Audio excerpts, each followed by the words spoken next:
On today's show, the Lakers have found their championship formula, or is it a championship formula? We're going to talk about that. The Spurs keep winning. They have the magic to them this season, and then we're going to try to predict playoff seeding. I did a deep dive on the schedule for all the teams remaining in the playoff hunt.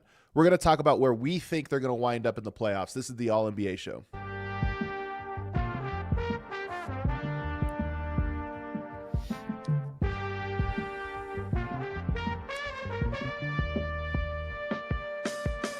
What is up, everybody, and welcome to the All-NBA show powered by FanDuel, America's #1 sportsbook. Get started with $150 in bonus bets if you win your first $5 bet at FanDuel.com/All-NBA. I'm your host, Adam Mares. I'm joined by my esteemed colleague, the host of Hoops Tonight over at The Volume, Jason Timpf. JT, I can't believe I'm actually excited about these topics today because they're sort of excruciating for me personally and my own personal rooting interest. And yet I find the Lakers and Spurs to be so fascinating and fun to watch right now. I'm excited for the show. Yeah, I will just put it very simple. As someone who roots for the Lakers, this is the most excited I've been about a team since probably 2021. Like, even that 2023 team, it was feisty, it was fun, but there was always like this understanding that they weren't good enough on offense. It's not how I remember it being discussed at the time, but that's okay. That's what the Nuggets did to them that year, is that all of a sudden it became, well, they weren't actually good. No, and that's the thing is, like, if you ask me, like, gun to my head, what you think is going to happen, it's probably a very similar version of that story, but we can get to that when we talk about it. And then this Spurs season is straight up magical, and really I think the Suns represent a very interesting foil for them as a first round matchup, almost as like a good thing, because I think there are a lot of examples of teams that end up running into a buzzsaw in the postseason because they're not ready. And I think the Suns could be a nice little like warm up for them in the postseason. I think there's just a lot of interesting stuff to get into tonight. This is a jam-packed show for us. It definitely is, man. I'm excited for it. And I like that take. We're going to get to that game here in a second, but we're going to start with our FanDuel game of the night, game breakdown. This is where we check out this is where we break down a game. This is presented by FanDuel. Of course, use that code ALLNBA. 2 games for you actually on today's breakdown. The first one we're going to start with, though, is the Lakers and the Heat. And here's where I'm going to start. Everybody played in this one. LeBron, my age, played. Luka Dončić played. Austin Reeves played. It was third game in 4 nights, second night of a back-to-back, losing an hour. This is the time of year where, you have to get some statement wins. You have to get big wins. The standings matter. But to me, it tells me how they're feeling about themselves right now. One, they're on this 8-game winning streak now, but how they're feeling about themselves, that all of those guys just played and didn't just take a load management night and try to win without them. They are clearly feeling great about themselves, but I just was a little surprised and impressed that they played as well as they did with that level of fatigue. It was their 11th game of the month, and there's been 19 days. So 11 games in 19 days. 7 of those 11 games have been against very good playoff level teams. You have a second night of a back-to-back where they land in Miami at 5 a.m. There was every reason in the world, especially since after they won that Houston game, they have effectively a 3-game lead on the entire middle tier in the Western Conference. So they could easily have just been like, hey, let's just chill. We'll go at it in Orlando on Saturday. They did not need to go for that game. And I thought them going for it was just the latest in the long line of like this remarkable turnaround for the Lakers in terms of their basketball character and just how much they've cared about becoming the best team that they can become. And I thought it was a testament to LeBron, especially at his age, to come out looking as athletic and just locked in as he did. And ironically, the guy that ended up looking kind of like the exhausted guy was Austin Reeves, who just got repeatedly picked on, especially at the tail end of that game. But I thought Luka and LeBron especially were fantastic. As a team, they found like a stretch where they could play some defense. We'll dig into it here in a minute. But I felt the same way you did, Adam, and I led my show with that this morning over at Hoops Tonight. I was like, I just thought it was super cool that they went for it. And it just showed that they want to become the best basketball team that they can become. And it's easy to feel that way when you're playing in the rhythm that they have found. And that's kind of the thesis for this part of the discussion for me is, have they found their championship formula? And I'm going to make the case for this first, and we can kind of poke holes in it. But Luka right now is on an absolute tear. I guess we can start with him. It makes sense. 60 points in this game, which is hilarious. 15 and 19 from the foul line, but 18 of 30 overall. And in that third quarter, I mean, Luka's one of the guys that can get 5-6 heat checks in a row to all go down. He's one of those guys, and he kind of was doing it with his not even making moves. After a while, it was just kind of a fake jab step back three, and he's so tall, so big, and so deadly getting around you that you're always afraid of it. But when he hits that 4 or 5 times in a row, there's nothing more disheartening than that, because you can't do anything about that. Luka, it's like there's a handful of guys, Kevin Durant, when he pulls up from the mid-range or whatever, but at least Kevin Durant you can trap or do these different things. When Luka's hitting the step-back three, nobody can keep him in front when he's that threat to the step-back. And when he's hitting it like he has been, not just in this game but for the last month, it does make you completely rethink what any team with him on it can do. Yeah, you can talk about consistency, and I think it's a valid conversation in the sense that, like, you want to know why Nikola Jokic has been recognized as the best player in the world. You want to know why Shea's been getting a lot of that buzz this year. There's a consistency element. I think that's like the next step for Luka in his individual development. But I've said this all season. When he's hitting his step back three, he's the best player in the world, because there's literally nothing you can do with him. He has the nuclear upside from three that you get from Steph Curry, because he's taken like 12 of them a game. Yeah, and then you have the mid-range proficiency that you get from Shea and some of the physicality and playmaking you get from Jokic. Like, his ceiling is as high as any offensive player in the history of the league. It's just been a question of consistency. And we've been on, again, this 8-game stretch from him. In this 8-game stretch, he's averaging over 40 points per game. 41. 2.5 steals per game, which is and he had 5 steals last night, Adam. He's playing the best defense of his career. He's shooting over 40% from three on massive volume. He's shooting over 50% from the field. The Lakers in this run are outscoring teams by 14 points per 100 possessions when he's on the floor. They're undefeated against a ridiculous strength of schedule in this span. Like, I can't say enough about how good he has been in this stretch. It's, to put it very simply, it's one of the highest multi-week regular season ceilings we've ever seen. He's just playing at one of those historically great peaks that you see from time to time in NBA history in the regular season. I thought last night was particularly fascinating because not only are the Miami Heat a top 5 defense, but they bring so many different schematic things to the table that are unique.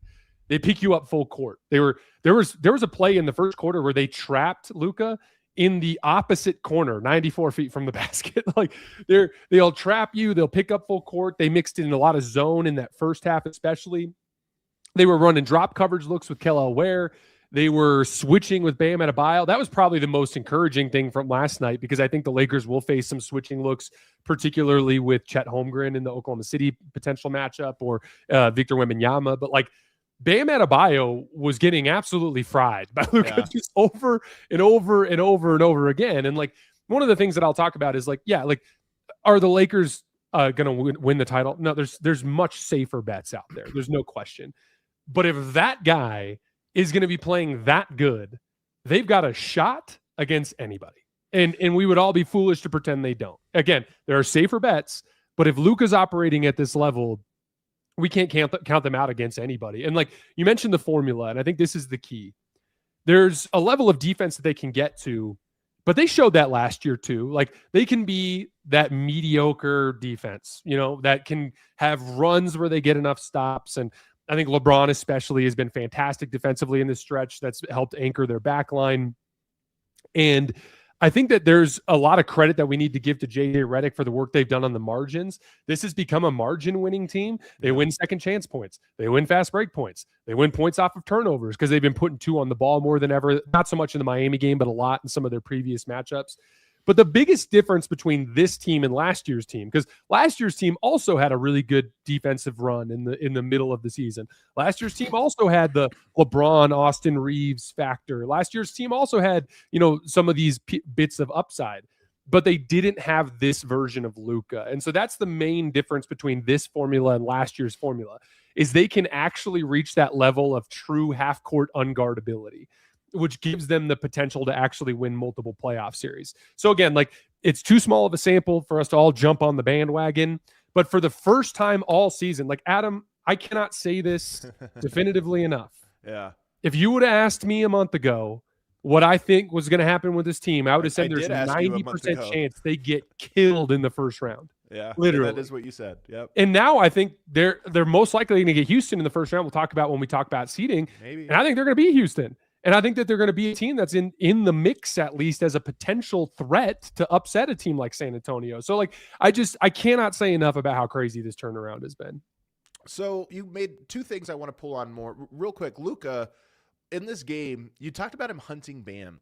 He had 1.8 points per direct ISO in this game, which is insane. I mean, you're basically getting 2 points every time you ISO with him, which is, I mean, he's making almost everything. 1.5 points per direct pick, which is the other side of that, usually pick into ISO or pick and go.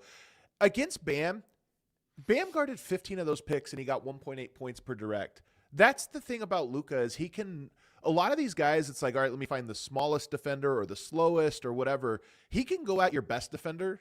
And because he can create the mismatch, you know, he can attack whatever it is that is a deficiency in your best defender. He can attack that. And then also you're just drawing their rim protection away from the basket and then hitting the step back three on him. It's just such an advantage. And it's one of the things that's unique about him, his ability to do that. And then you mentioned the 3-point shooting, 42% on three. He's taking 14.5 per game over this 8-game winning streak. That is an absurd number. Part of me wonders, you know, like Luka at his worst falls in love with the three. Yeah. But then when he makes it, you're like, well, yeah, but if he makes them, there's nothing you can do about it. And that is sort of the double-edged sword. But just look at Luka right now. He looks thin. He looks happy. He looks light on his feet. He looks like he's enjoying the game for the first time since really getting traded. It looks like he's enjoying the game. And so part of me looks at that and says, okay, falls in love with the three. What happens in a playoff series if he doesn't make it? But the other part of me goes, I think he's just going to make them now. He's in that kind of rhythm of basketball.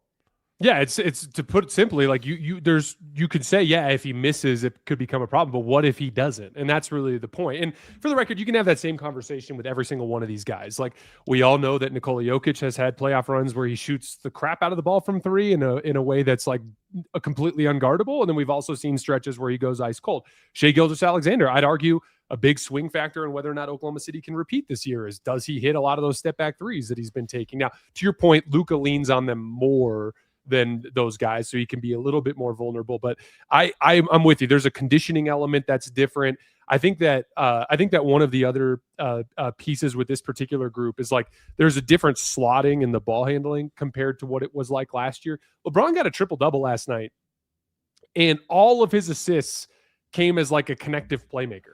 Like driving closeouts and making that next read. He had a couple ridiculous cross-court feeds to Marcus Smart driving closeouts. They're leaning more into Austin Reeves on ball. Now, Austin looks a little beat up right now physically, and that's another thing. Like, can Austin hold up? And obviously, Amen Thompson did a number on him in those couple of Houston games. But they have a ball handling hierarchy that's kind of lined up in a way that's allowed LeBron to kind of manifest as more of a like Draymond Green, evolutionary Draymond, like we kind of thought he might be at this phase of his career. DeAndre Ayton does there was a point, Adam, I was at the game in Denver a couple weeks ago. There was a point where I'm like, did he just quit on the team? Like when he got subbed out after his first shift and then he was like, oh, my knees hurt. And then he sits out the next game and a half. I'm like, did he just quit on the team? And I was like, done with the guy. And he has completely resurged into this like new, humble, self-aware, plays hard all the time center that's suddenly giving them some high level play. I think another important detail that's worth mentioning, this Laker team early in the year was god-awful shooting catch-and-shoot threes to the point where it was like causing problems because they couldn't finish the sequences. And there's been a few things. Austin getting back in rhythm has given them another three-point shooter. Luke Kennard has given them a three-point shooter. LeBron's shooting 40% from three since he came back from his little injury issue.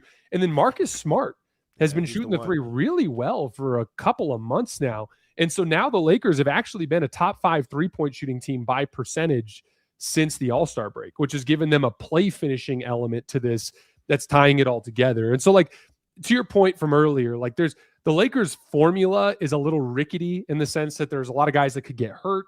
There's a lot of guys that are kind of streaky shooters that could potentially cool off. We all know their defense isn't going to be as resilient as some of these other teams. But to put it very simply, if the boxes get checked, like if Marcus is hitting catch and shoot threes and LeBron is able to stay healthy and Austin is able to stay healthy and Luka is able to stay at this level, like if all those boxes get checked, they just become a very, very dangerous team. Well, I want to talk about LeBron because when I asked the question about championship formula or just they found their formula, whatever they're supposed to be, to me, this is among LeBron's most impressive achievements, in my opinion, and I know this is going to sound crazy because he's had these MVP seasons, GOAT seasons, had these this great career.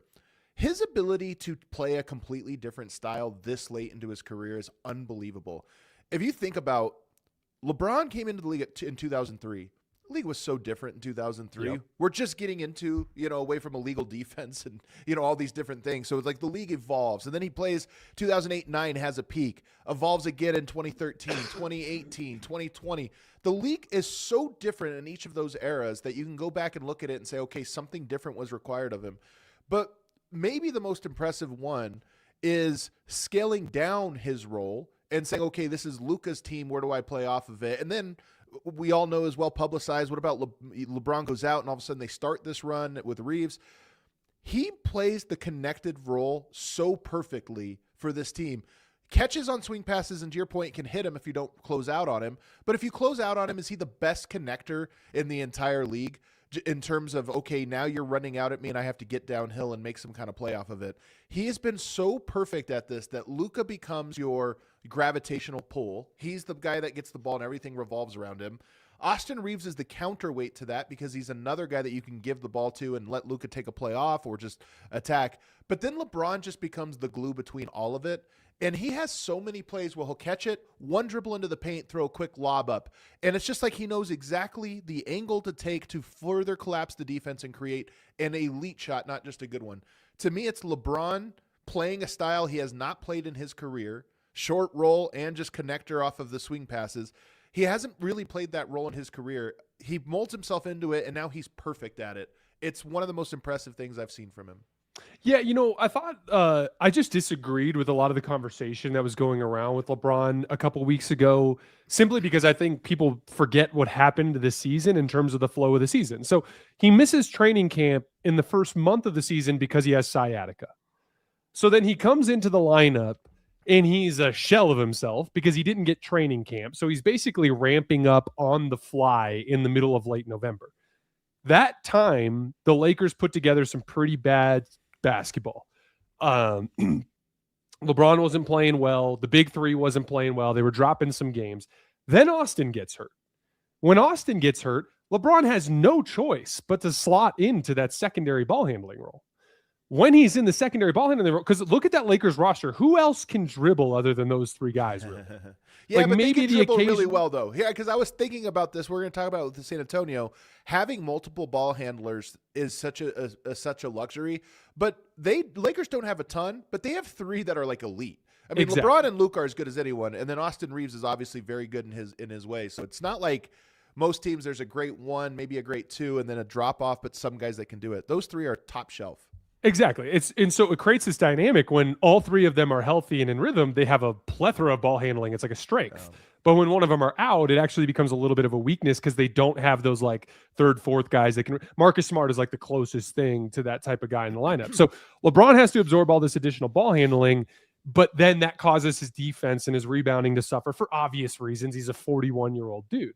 So then Austin comes back from his injury, and for the entirety of my time rooting for Austin, he's always been a guy that takes a little bit of time to build his rhythm. So, of course, in the first couple of weeks that he's back, he's just not quite the same Austin Reeves. And so LeBron stepping out of the lineup for that injury just gave Austin a little bit more runway to get his legs back underneath him. And then everyone's like, oh, he can't score unless LeBron's out of the lineup. And I thought it was so foolish because if you go back and look at the box scores from late November when LeBron first came back.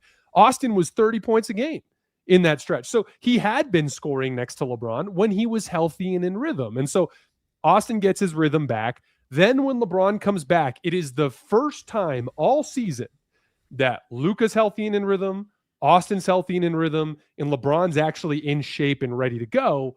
Then he slots in finally into that role. And everyone's like, oh, LeBron finally embraced it. I'm like, no. This is the first time the circumstances actually dictated that as a possibility. And so one of the things too, I think that's charitable. I do think that part of the point of the entire season is for people to discover their roles. And I'm not saying it was an unwillingness. I just think a team has to find out what it is. It seems like everybody knows the game well enough to just say, this is who we are. You sometimes have to stumble through it through the course of a season to be like, oh, okay, this is our best way to play. And I think that is more of To me, that's more how I would frame it. I agree with you, but I also think that the injuries delayed that process. That's really the Probably. point that I'm trying to make. Probably. Like, I think they reach this finish line much sooner in the season if LeBron doesn't have sciatica and if Austin doesn't have a pretty bad calf strain that he actually re-injures a couple of times, right? So like I do agree with your overall point that like sometimes a basketball team kind of naturally stumbles into that like that rhythm. But to your point, LeBron is one of the greatest winners in the history of the league. And he's always been one of the most versatile players in the history of the league. So I always had, personally, as someone who roots for him, and I know I'm biased, I know I'm a big LeBron fan, but like I always had a faith that he would find a way to kind of like be malleable and fit his game into the gaps that this team needed from him. And honestly, I was texting a couple of my buddies this morning. This has been as a LeBron fan, one of my favorite stretches to root for him because it's been so unique and so interesting. Like he was awesome last night, Adam. Yep. He was awesome, and he might have run 2 pick and rolls in the entire game. Like he was awesome, and it was almost entirely off the ball. Well, he ran pick and rolls as the screener, which is, exactly. like he's doing something completely different. And I'm with you too, man. I mean, I'm just a lover of the game, and I love players that can master the entirety of the game. We valorize the high volume score or put the ball in the hand or this or that, and for good reason. I think it's the most complicated part of basketball. But when guys are able to do that and segue and do something else and be just as effective, to me, I'm just like, you mastered the whole thing and appreciate the whole thing. And LeBron right now is starring in a role that is lesser, but he's starring in it so complete that it's like impressive in and of its own, in its own way. And can I read you a stat real quick? Yeah. He's averaging 20 points per game on 69% true shooting in this 5-game stretch since he came back.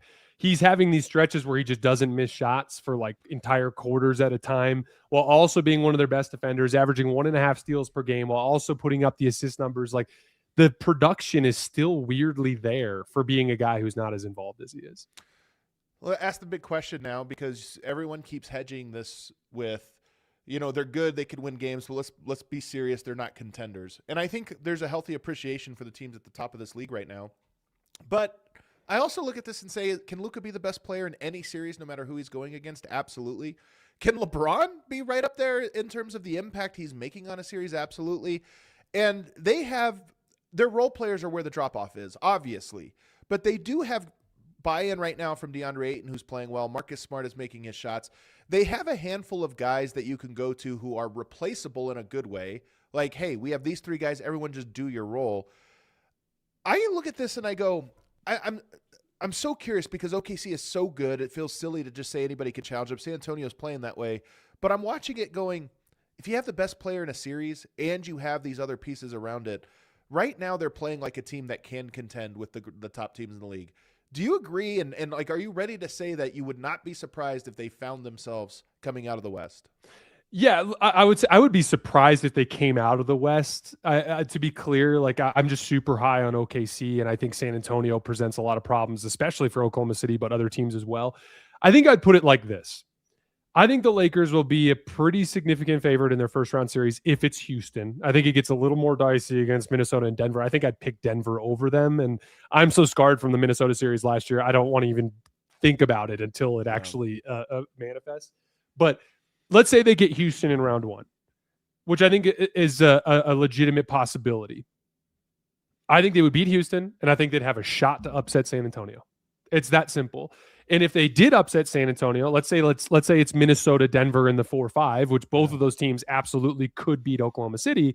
Like anything can happen when you get to a conference final series. One of the unique things that the Lakers present to OKC, which gives them an upset threat. Again, I want to emphasize upset because I would very much pick Oklahoma City.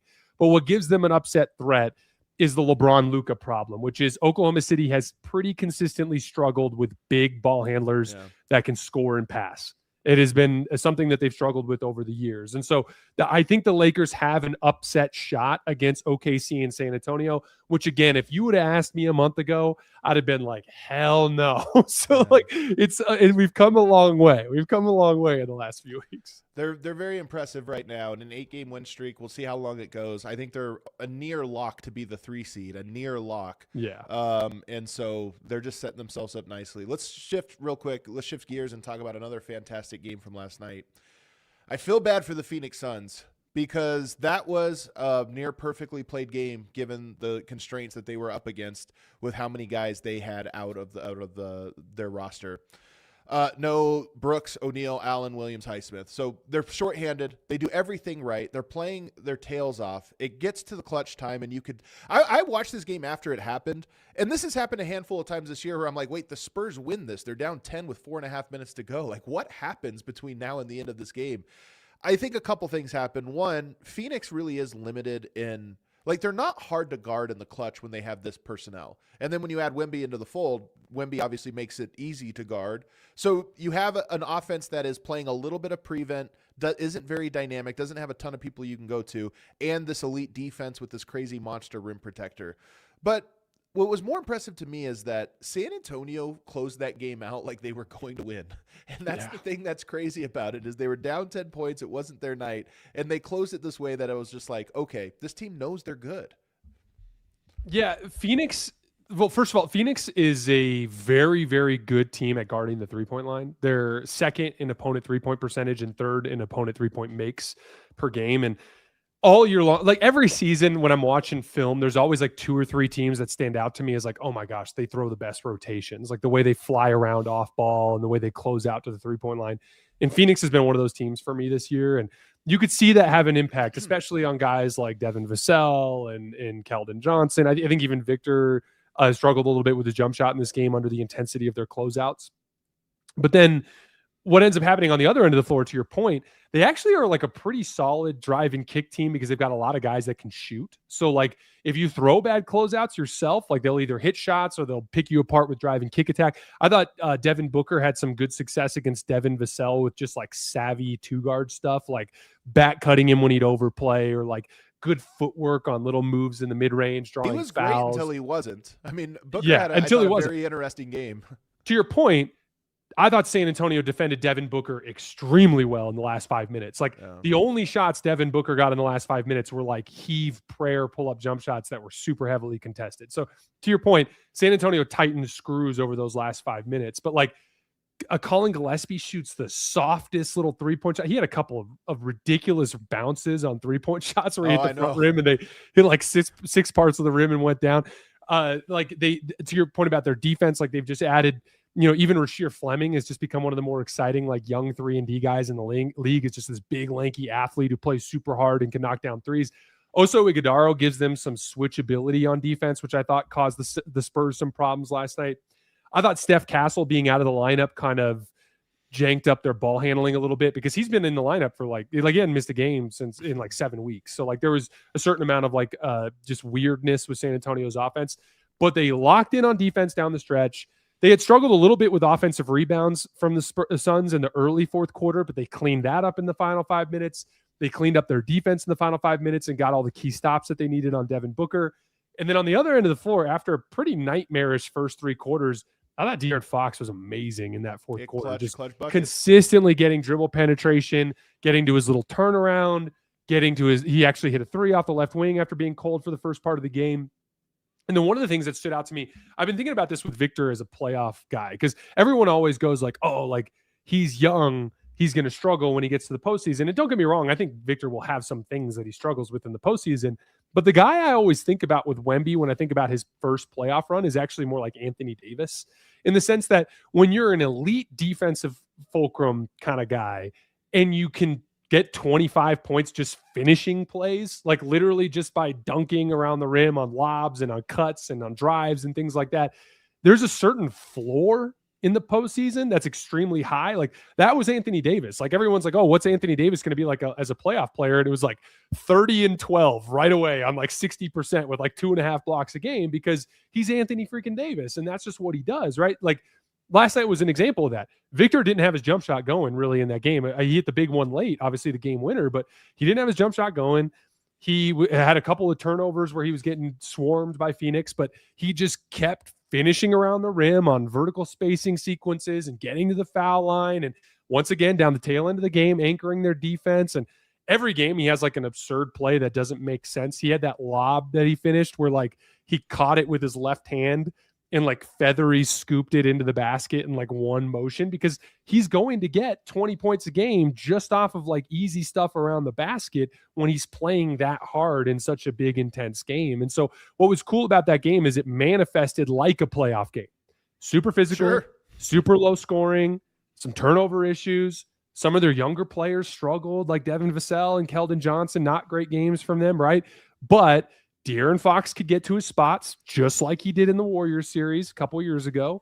And Victor Wembanyama was gonna be able to put up his numbers because he's Victor Wembanyama and he's got such a high floor in such an intense game like that. I think Wemby's one thing that is really making his offense more impactful is the Spurs are getting really good at making quick reads off of his motion. And so what I'll mean by that is they'll run like wide flare action for him where he'll get a flare screen at the top of the key and go to the opposite side. And because he's so tall and he's so big, you're going to have to like jump out early on him. They'll immediately have him dive. Like he'll read that in real time. Okay, they jumped. I'm going to dive to the basket now, suck in the opposite defender, and they make the skip pass quick. And then now he has a post position. This happened a couple times last night where like Colin Gillespie would see the flare happening and have to switch on to Wemby. And ideally you would want to switch out just for a second. Pass doesn't come, so let's switch back. But they'll read that quickly, force the switch by diving him to the basket. Now you have a post situation for Wemby against Colin Gillespie. It's a no-hoper. And so the Spurs are just getting so good at reading that. So it's not even just give him the ball. It's move him around the court in ways that force them to either switch or be compromised and then make the quick read to take advantage of it. They've gotten really good at it. But here's my question I have for you. Are they the scariest team to be tied against with 2 minutes to go in the game? Because scoring against Wemby in the clutch is tough. You want to protect the ball. Teams will try to run simple actions late. He's a simple action destroyer because you need to do something complex to get him away from blocking off half of the court. And then on the other end, as we saw last night, he can get a shot off. I'm not saying it'll be a great one or he's the best shot maker, but he does give you a nice, well, let's just give him the ball at the end of the shot clock and see what happens because you can't block it. I think there's great teams in the clutch right now. There's OKC and the Lakers are in this conversation right now, but I think San Antonio might actually be the scariest team to be tied with 2 minutes to go.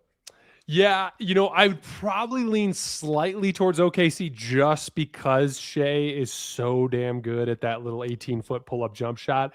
But to your point, like, San Antonio is trending in that direction. I was literally thinking about this when I was watching the game winner. You can't do anything with that. Like, you can double him, I guess. But even then, like, you can just pull up over the top. Yeah. But, like, it's just a rip through. It's a rip through to the right with a one dribble pull up. And he even faded on the shot a little bit. And, like, if he gets to the point where he can hit that shot at 55%, which I think is in the cards for him as, like, a 5-year goal, like, the Spurs are going to be pretty difficult to handle at the end of games because, to your point, they're borderline impossible to score on. I would argue that the Spurs, with Wemby on the floor, best defense in the league, even over OKC. And then in any singular possession, if he can just rise up over the top, all you can do is go like this and pray he misses. That's literally your only option. And, I think one of the important details, you were just getting at this with the seals on Colin Gillespie. And it wasn't even just post-ups. Like, he even got a slip on one of them where they just threw it over the top and he caught it and just went up and dunked it. Usually when you have a center, you have to, like, let's say Cornette's your center or Cade or any of these like kind of average league average kind of starting caliber centers around the league. You usually have to anchor that guy with hyper athletic forwards that can do dirty work around them so that your defense can reach the level that you need. Victor Wembanyama gives the Spurs the ability to play a bunch of guards because of what he does defensively anchoring at the rim. So instead of having a bunch of hyper-athletic forwards, they always are playing like Julian Champagny or Harrison Barnes at the 4, who are like skill forwards. They're like shooters, right? And then they play 3 guards. And so because of that, they always have a ton of ball handling on the floor. They've got to the point you were making earlier when we were talking about the Lakers. Like, they always have a bunch of dudes who are pretty high level, like read the floor, dribble, and make reads kind of players.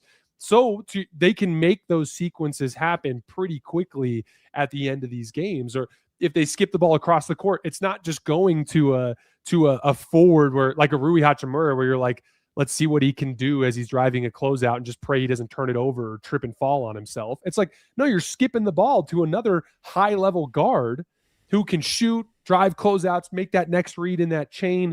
Victor unlocks a lot of ball handling in their lineups, which is what makes them so good offensively. Because like everyone talks about the defense, and the defense has been amazing. Don't get me wrong. Like I said earlier, they're the best defense in the league when Wemby's on the floor. Yeah. But they've also been an unbelievable offense this year relative to the amount of jump shooting talent they have and relative to how young they are. And it's literally because they can stack lineups with ball handling and shooting because Victor Wembanyama gives you so much leeway with what defensive personnel you need on the floor. Real quickly, you said you like this matchup, and we might see it in the first round. I mean, I think it's very likely. So just the things you're talking about, or what is it specifically you think Phoenix is going to stress test for San Antonio to prep them for round 2? So I thought about the Oklahoma City playoff run last year. So Memphis was the odd man out, if we remember. So the top 7 teams were all really good. I mean, the 7 seed literally beat the 2 seed last year in Golden State. And Oklahoma City just beats the crap out of Memphis, right? They sweep them. It's not even remotely competitive. And then they run into this like Denver buzzsaw. Yeah. And they're almost down 3-1 if anybody could hit a shot in the final few minutes of game 4 for Denver.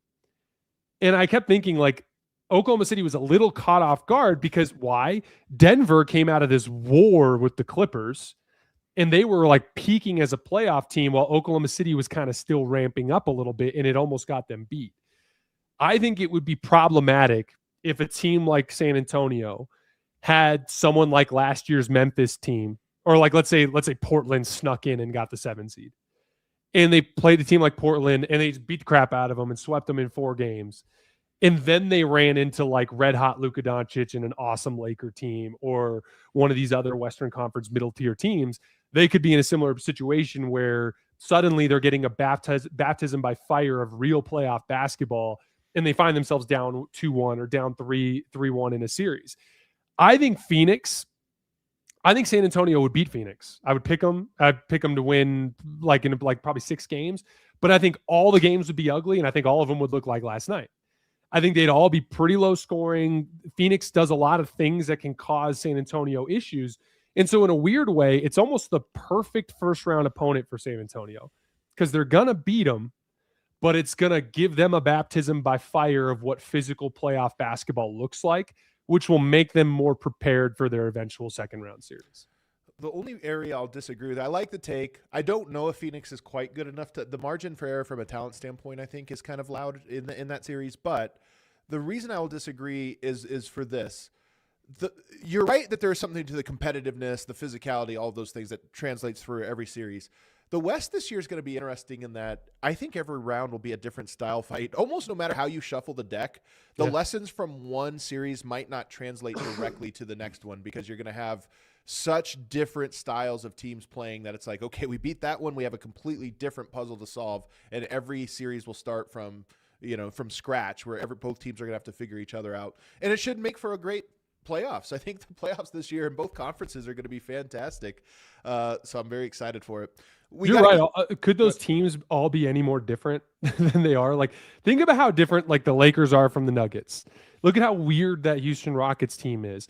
San Antonio and OKC have some overlap, but the Wemby and the Shea part, they could not be more different as like top tier superstars. You're absolutely right. Like every one of these teams is like fundamentally different in the way they're constructed. Even the Clippers, they sneak into this 8 seed if they, or maybe even 7 or 8. They're just a unique team with a unique player, and you have to kind of think about how to solve that. That might not translate at all to the next opponents. It's going to be good. All right, we have to take a break. We went long on this first segment, but on the other side, there's only a couple weeks left of the season, so we can start to guess at how the season's going to shake out from a standings perspective. We're going to do that for both conferences on the other side. Best time of the year. Tournament is here. Right now, new FanDuel customers can get up to $300 back in bonus bets every day for 10 days. Here's how it works. Place a tournament bet using the token, and if it doesn't win, you'll get up to $300 back in bonus bets every single day for 10 straight days. That's 10 chances to play all tourney long, from game props and money lines to spreads, totals, futures, and more. You can even mix things up with same-game parlays for a shot at a bigger payout. My guy in the tournament right now from St. Louis, you'd be not surprised at all, JT, to know this. That Avila guy, if you've seen him, Big, heavy guy, passer from the top of the key. He's unbelievable. Love that dude. However you want to fill out your bracket, FanDuel makes it easy to stay in the action day after day. So visit FanDuel.com/AllCity to sign up today. That's FanDuel.com/AllCity to get in on the action. Must be 21 or older and present in select states. For Kansas in affiliation with Kansas Star Casino, or 18 plus and present in D.C. First online real money wager only. $5 first deposit required. Bonus issued as non-withdrawable bonus bets, which expire 7 days after receipt. Restrictions apply. See terms at sportsbook.fanduel.com. Gambling problem? Call 1-800-GAMBLER or visit fanduel.com/RG. Call 1-888-789-7777 or visit ccpg.org/chat in Connecticut or visit mdgamblinghelp.org in Maryland.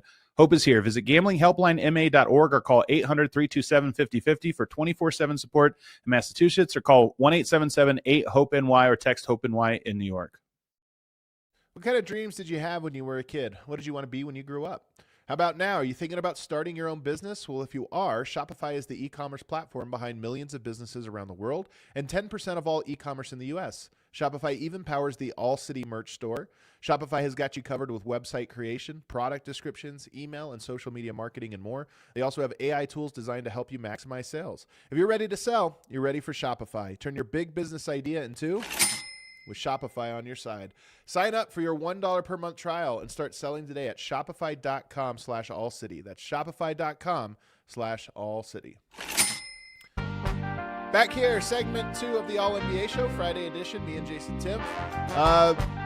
Let's get into now projecting forward here, this final couple weeks of the season and how we think it's going to shake out. I actually did a ton of research on this one. We'll see if it pays off. We'll start the Eastern Conference, where currently the Pistons have a 4-game lead over the Boston Celtics, which isn't bad for only 14 games to go. And yet, news that Cade Cunningham has a collapsed lung and is going to miss some time. They also have something of a challenging schedule.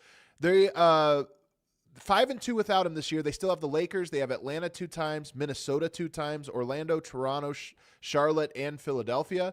They have a handful of road games and back-to-backs.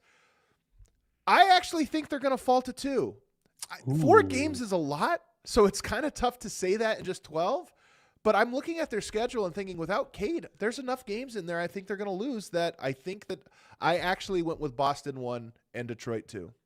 I think it's in the cards. I think they'll probably hold on, mainly just because 2 things. 1, Boston has a pretty tough schedule down the stretch. 2, they've got to match up with OKC. They play the Knicks, the Timberwolves, the Raptors, the Magic, and they play that Hawks team that's red hot a couple of times. But also, their winning formula has all season long been every bit as predicated on just mauling teams physically on the offensive glass and defense to transition sequences, that I think they'll win just enough games to hang on. But I do think it's in the cards. To me, where it gets fascinating is more that 2 through 4, because so there's 2 games in the loss column separating all 3 of those teams, but Cleveland has a super easy schedule down the stretch. The Knicks also have an easy schedule, but not quite as easy. And then Boston has the toughest schedule. So, I could see those 3 getting jumbled in any variety of different ways. Boston being this close to it, though, and I mean, some of this has to do with just what happens with Detroit coming up. They have Golden State, which you think you should factor in as a win, but Golden State plays spoiler. I mean, that's one of the things. They're a unique team, and you're just trying to – this is the early games when Cade's out, which I think are sometimes the toughest. You have to, figure out who you are and how you're going to play for a little while. Then you have the Lakers coming you go to Los Angeles. That's going to be tough. I'm sorry. Nope. Los Angeles comes to them. That game is in Detroit. Yeah. So Los Angeles arrives. They're obviously red hot right now. Then you have Atlanta's hot. Those 3 games might determine it. Because if you get off to a slow start and it becomes within striking distance, I do think it changes the calculation a little bit. Whereas if you win some of these early and it's all right, you have to make up 4 games in 8, then it becomes a little bit tougher to do and maybe teams try something different. But I'm just looking. Golden State, Lakers, Atlanta, all at home. What do you think Detroit goes in that 3-game stretch?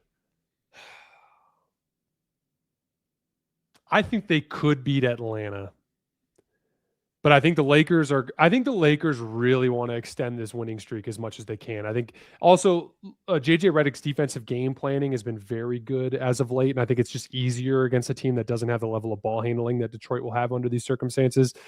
Golden State, to me, I just struggle with thinking Podziemski and DeAnthony Melton can create enough shots against the type of perimeter defenders they have. So I'll go 2-1. I think they'll beat Atlanta, beat Golden State, lose to the Lakers. I'll go 1-2 just to make things interesting here.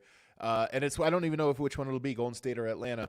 The thing about the Lakers you forgot to mention, they're playing great. I think they just want to play basketball right now because when you're in rhythm, you don't want to stop. It's like when you're on fire, you want to go to the gym and get shots up because you're like, this is great. But more importantly, imagine giving LeBron a full week and a half off before the playoffs ramp up. Yeah. To me, I think that they're looking at this saying, we are up comfortably right now on the 3 seed. Let's lock that away, rest the last 2-3 games, get a week off anyway. And now you're talking about the freshest possible they've been the entire year. That's a great point. I didn't even think about that. If they locked up the 3 seed with a few games left, that would be huge for them. You're absolutely right. So I have Celtics 1, Pistons 2. You have that in a reverse order. And you think it's more interesting that the Celtics fall because of their tough schedule. Minnesota, Oklahoma City, Atlanta 2 times, Charlotte 2 times, the Knicks, Orlando, Miami, Toronto. There are a lot of games they could trip up on in there. The Knicks have a fairly tough schedule as well. Cleveland by far the easiest. And yet I still think that New York is going to end up 3 and Cleveland 4. Yeah, statistically speaking, because there's 2 games between all of them, it's more likely than not that they just kind of stay where they're at. I just think it's possible. The other thing with Cleveland, too, is I think Cleveland is a little disappointed with how they played in that first couple weeks after the trade, especially because Jared Allen's been out. And I keep hearing Jared Allen's day-to-day, and he keeps not playing. So I'm hoping that he's able to join the team because, like, I was actually talking about this in my contender rankings the other day. The Lakers and the Cavs are the 2 teams to me that I feel like we can learn the most about over the final month of the season because the Cavs, Jared Allen just hasn't been playing. And without Jared Allen, they're tiny. They get pushed around. They're terrible on defense. I pulled the numbers the other day. The Mitchell, Harden, Mobley trio without Jared Allen is getting annihilated on defense since the trade. And so I think that Cleveland has a lot to prove over the final month. And I think that will lead them, to your point, to kind of pursue a certain amount of effort and energy over the final month of the season as they try to find their ceiling. But I think it's most likely that it stays pat, but I think there's a chance that we could see that flip and at least Cleveland get up to about the 3 spot. What's tough for teams like Cleveland, I think Denver's in this category as well, Boston to a lesser extent, there's a balancing act between winning as many games as you can and get a good seed so you can have home court or whatever versus we don't know who we are because of trades or injuries or whatever. And how much do you want to know who you are going to a playoffs versus, well, we know this one lineup works and we're going to run it into the ground and play it 40 minutes tonight. It's a delicate balancing act. And Cleveland definitely is going to be in the middle of that. I think after those 4, you could just pull a Sienna and just play your starters the entire game. That was awesome. Those dudes were so gassed at the end of that game. The amount of layups and dunks they missed over the final 10 minutes, it was funny. I also loved, just since we're talking college hoops, that High Point team is so hilarious. Oh, my God. And, like, if this was in the NBA, I'd be so annoyed at some gimmick team that plays a style that's, like, just absurd. But when it's college basketball, for some reason, I'm like, hell yeah, let's have one team that just has this guy chuck from half court. Dude, when I saw that shot of him hitting the shot from the logo, I rewatched the clip like 5 times to be like, just literally to be like, why did he shoot it? Like, why did he shoot it? No reason. And then I did some digging. I'm like, oh, that's just what he does. That's what he does, man. It's hilarious. The college basketball is so funny. There's been some funny teams. I think the 5 seed stays Toronto, even though they have the most games remaining, which is tough. Just because you're talking about a lot of back-to-backs when you have the most games of anybody in the NBA still remaining. They've got Denver. They're playing well right now, too. They're playing well, and Denver might be the pivotal game for them because Denver needs a win. Toronto, if they get that win, it maybe flips their schedule. But games they could potentially lose to close out the year. Denver, Phoenix, the Clippers, Orlando, Detroit, Boston, Miami 2 times, and the Knicks. It's a lot of landmines. That's a lot of games where you say, yeah, they could win, they could lose. I think that they struggle a little bit, but I think their cushion, they'll still be that 5 seed. Their cushion is 1.5 games at the moment. Yeah, and Atlanta has been winning a lot. And they did have an impressive win over Orlando, but most of the wins in that streak have been against tanking teams to pretty bad teams. And Atlanta has a pretty tough remaining schedule. So I'm with you. I think Toronto holds on, and I think it's actually more likely that Atlanta slips to 7 than they go up to 5. I thought the hardest part for me picking these seedings was 6 through 10. In large part because there's just not a lot of separation right there, right? These teams are almost right where they are. Charlotte's at the bottom, but playing the best. Orlando has a fairly, I don't know, they have landmines too. The Lakers, the Cleveland, Toronto, Phoenix, Atlanta, Detroit, Minnesota, Boston. That's 8 games they could lose. They are playing well, and I think they have some decent home ones. I still had them holding on, and mainly because I just think they're better, I guess, than Miami. But I don't know. How'd you let this shake out? I'll just give you mine. Orlando, Miami, Atlanta, Charlotte, and then I put Philly last in part because I just have no idea. Philly is just you're predicting how healthy will their roster be for enough games, and I'll just put them last since I don't know how to do that. Okay, so again, I'm with you that this is probably the hardest to predict out of all of these seeds. I'm going to go with Orlando at 7, Miami at 8, Orlando at 6. Yeah. Miami at 7. That's what I did. Atlanta at 8. Atlanta has the hardest of all these teams, the hardest schedule. They have a lot of games and they play on the road. And by the way, last game of the year, Miami. It might come down to that game. Yeah, honestly, you're right. That game might be a play-in. Yeah, the play-in for the play-in. Yeah, and then I'll go Charlotte at 9. I think Charlotte will get up to 9 because Philly's like kind of soft tanking a little bit, like just a little bit. They're just like not playing their guy. I mean, they're straight up like not. Yeah, they're prioritizing health. So like I think Philly's gonna drop to 10, Charlotte 9. I'll go Atlanta 8. Miami 7 and Orlando 6. So that's exactly how I had it, which is also close to chalk. We just have Philadelphia falling in the standings, which again, you told me Embiid's going to play and be healthy and actually give you good minutes like he's done earlier in this year. That all changes. Who knows, man? Who knows how that's going to shake? The Western Conference is even more interesting to me, though, and maybe even more clear. OKC is going to be number 1. I think there was always a hope that maybe something would happen with 3 games to go, or 3 games ahead with 12 to go. They're not going to fall that many. So they're number 1. San Antonio clearly number 2. And San Antonio, by the way, I think they will be able to lock this up really early. They're 7 games up. It'll happen here in the next week. That could change the rest of the race because they play a bunch of good teams at the end of the year. And if they have nothing to play for, it might change a lot of how this race goes. 3 is, I think the Lakers are pretty much a lock. They have 5 games against tanking teams plus a game against Detroit without Cade. That's 6 games that I think they're going to win. Lock it in. 3 seeds a lock. So far, so good. Yeah, I think OKC, San Antonio, LA, I think is the clear 1, 2, 3. It would require a borderline catastrophe for the Lakers to fall off of the 3 seed. Now, here's where it gets tough. And the Nuggets have broken me this year. They really have. I think it's their most talented roster they've ever had. It's the most injured they've been outside of the Jamal Murray. Obviously, that's a bigger one because he was out for the year. But they've just had guys in and out of the lineup nonstop. We talk about figuring out who they are. They have not figured out who they are at all. And yet, I still think they're going to be the 4 seed. In part because they have just 3 road games remaining. One of those is against Utah. One of those is against San Antonio in the last game of the year, which probably won't matter for San Antonio. So they're basically home.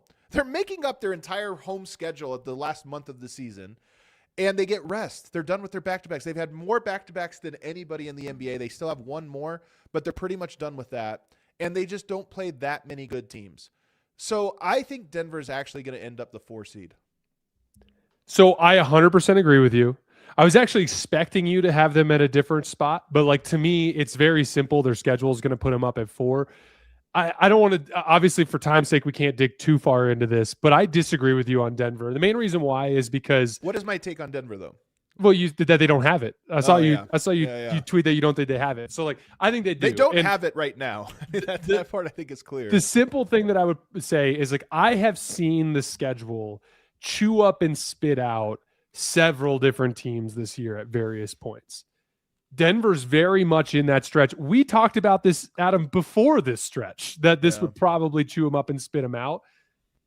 What's interesting, you know what's funny too? I looked at this Lakers stretch because I knew they had 17 games in March. I was like, oh man, they're going to get chewed up and spit out in March. The difference is though, the Lakers are trying to see and find and discover their championship ceiling. And they are actively doing that right now. Denver has known for years what that is. So they're not as motivated to track that down in this type of stretch. Yeah. The last thing I'll say about it, just to say that I have faith in Denver, is they are beating teams by 20 points per 100 possessions with their starting lineup. I know. There's still good signs in there, but there's also something, too, they keep losing. And there's a thing where they lose by 3 to OKC. They lose by 2-1 or whatever it was to the Lakers. They lose to the good teams. They're right there. But then they lose by the same margin to the bad teams. And you go, maybe it's a winning problem they have. Maybe it's just that they know how to be right there with all these teams. I mean, I get it. We do both agree that they'll be the 4 seed, though. I think the schedule will just naturally trend that way. Denver, I mean, look, there's plenty of reason to think that they are a better team than what they've shown, but at some point you have to show it, and there's only a couple weeks left. We disagree on this one just because I've heard you tip your hand earlier, but I actually think Houston might be the 5 seed. And it's obviously them and Minnesota is who's battling for it. Ant being out, and I just look at the schedule. Minnesota has Boston, Houston 2 times. By the way, this seeding will likely come down to who wins those games. They play each other twice, which is kind of cool. Portland, Charlotte, and they play Detroit 2 times. Houston, they do have 3 back-to-backs, which is really tough. They're on the road quite a bit here. But given the injury concern with Minnesota, and then given that they play head-to-head in ways that I think will favor Houston a little bit, I think Houston might edge them out. Yeah, the 2 head-to-heads are the big one for me because I just think there's a proven game plan for how to deal with Houston in terms of doubling Kevin Durant and sagging off of certain non-shooters. There's also this weird thing, Adam, where like you and I both know that we both love Ant. We're big Ant fans. And in the playoffs, they have no shot unless Ant's on the floor and Ant's doing Ant things. But they're weirdly feisty as a regular season team without Ant because they play harder and they pass the ball more. And so they tend to have these outrageous scoring performances without Ant where they go for like 130, 140 points in a game. So like I look at it as like Houston to me is a team that is having some major internal vibe issues. Totally. They're just trending in the wrong direction. So like, and I think Minnesota will get those head to head. So like, I think Minnesota is going to edge them out for the 5 seed, but the wrinkle of Houston having an easier schedule overall and the wrinkle of Anthony Edwards being out does technically give Houston a really good chance at getting the 5 seed. But I also think that, I mean, as a Laker fan especially, that's what I'm rooting for because I think we have a better shot against Houston than we do against Minnesota. Totally. But yeah, I think it go either way, but I would go Minnesota 5 and Houston 6. It might come down to this early portion. By the way, they play each other twice, and Houston will be on the second night of a back-to-back in the second one, which is the second to last game of the year that very well might determine the seeding. So Houston will have a second night of a back-to-back to play that one with their season on the line. That is tough. So we'll have to wait and see how that one plays out. But I do agree with you about Houston. I think Minnesota's the better team. We'll just see how it shakes off. Oh, here's what I was going to say. Their first 3 games. Tonight they have Portland. Winnable game, but again, you're short-handed. Portland's feisty. At Boston, I think you're going to lose. And then you have the Rockets. There's a chance you go 1-2 or 0-3 in those 3 games, and that puts you to where you're playing catch-up and maybe gives Houston a little bit of a boost. So we'll just see how it goes. I think it's tough early for the Timberwolves. Yeah, to your point, like it might inject vibes into the Houston locker room to be like, oh, we can get that 5 spot. Do you think there's any chance Houston would deliberately tank for the 6 to avoid Denver? Why would they avoid Denver? Lakers are playing way better at the moment. And Lakers. You and I both know Denver's a better playoff team than the Lakers. I don't know this. Denver right now can't guard. I mean, that's one thing that Denver has not proven to be able to guard. I think Houston loses to either team, but I don't think that you throw games to get the Lakers instead of Denver. I just don't think you do that with how the Lakers are playing right now. For the record, I wouldn't either. I think it's antithetical to a championship mentality to ever throw a game, for the record. But yeah, like I agree with you. I will say personally that if I was a Rockets fan, I would much rather play the Lakers than play Denver. But maybe I'm wrong. The main reason why is just we've seen the Lakers at multiple times over the years kind of succumb to physical ball pressure. Even in that first game, like if you remember, because the problem with the second game was Şengün. Şengün obviously unlocked this whole other thing that they could do offensively in the second half, but Luka killed Şengün in pick and roll in the second half. In the first game they played, which was much more of a rock fight that could have gone either way, they went small. They benched Capella down the stretch. They went small with 5 basically perimeter athletes in Kevin Durant, and they switched everything. And LeBron couldn't do anything. Austin couldn't do anything. And it turned into Luka, like kind of rock fight ISO ball. And the Lakers barely scraped that one out. So like, I think the Rockets have a little bit more of a formula against the Lakers. But to your point, I mean, there's no good option there. If the Lakers are 3 and the Denver's 4, neither of those teams would probably. I feel like the Lakers and the Nuggets would both be favored over Houston. To your point, who do you think Minnesota will want?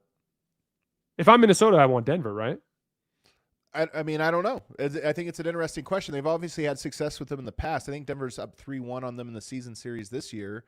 That would be an interesting one. I mean, maybe we get some trickery. We talk about that game too, the second to last game of the year being for all the marbles. Maybe both teams are trying to line up to lose that one. Who knows? The West first round is going to be amazing. It's going to be insane. The second round's going to be great. Phoenix is locked into the 7 seed. They have a 3-game cushion on each side. I just think it's going to be them. They do play OKC the last game of the year. It should be a gimme. They play the Lakers again. They do play Houston, so maybe we'll see how that game goes. I'm taking the Clippers after that. They're currently in that spot. They have a 1-game lead over Golden State, 2 on Portland. I just don't think those two teams are good enough to catch them. So I think they're 8. And then Portland, Golden State, I don't know. Golden State has 3 back-to-backs, so I'll just take them as 10th. Yeah, the one wrinkle with Golden State is allegedly Steph is ramping up right now. So, like, and Kawhi's got this ankle injury where he's sitting out at least back-to-backs. He sat out the last one. I don't know if they have any more back-to-backs. Do you have the back-to-backs in front of you? I'll pull up for them real quick. We're talking for the Clippers. Clippers. But Golden State has 3, so they're not going to have more than 3. Oh, okay. Golden State has 3 back-to-backs. That's tough because you can pretty much bank on Steph not playing in Correct. any of those 3. So, yeah, I would give the Warriors an outside shot at catching the Clippers at 8, but I would give the Clippers the inside track.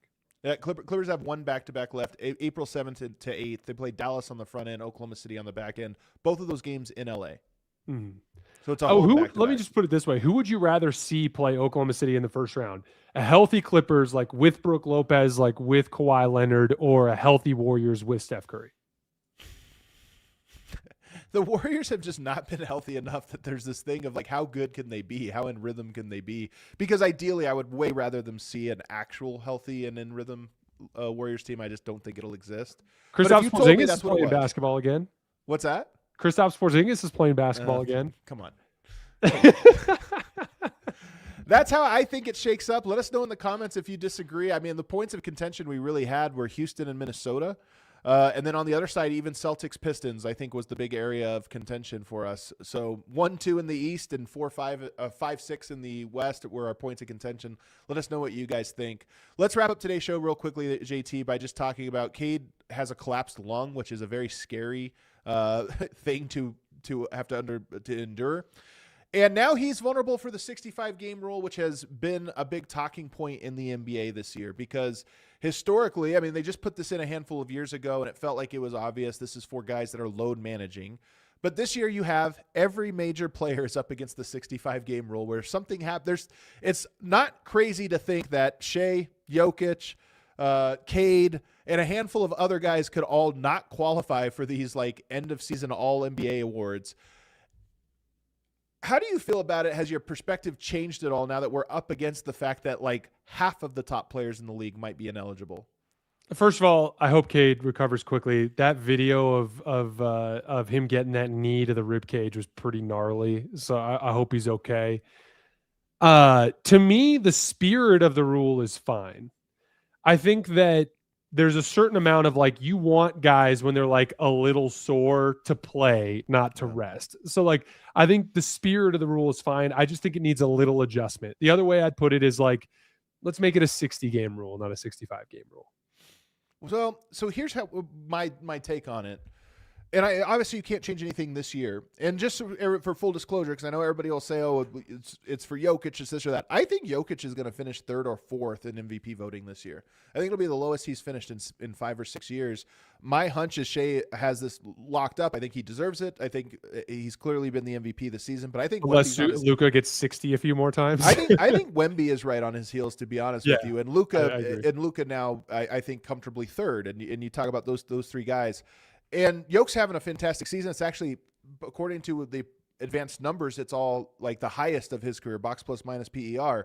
I think when you look at the fact that Denver hasn't pulled these games out, and I think this has been a very poor leadership stretch for him, really, since he's come back from injury. I don't think he's led this team very well. So I think he's clearly down there. But what this rule really means to me is when it was created just, 3-4 years ago, It was created with the idea that guys were load managing, not playing. And I think right now we're looking at it and saying the league has only accelerated in the direction it was already going, where it's not even about load management. I don't think most players can play at that level for 82 games anymore. And so now it's gone from, well, you're load managing to get out of work or to make things easy, to now physically the best athletes in the world can't hold up for long enough.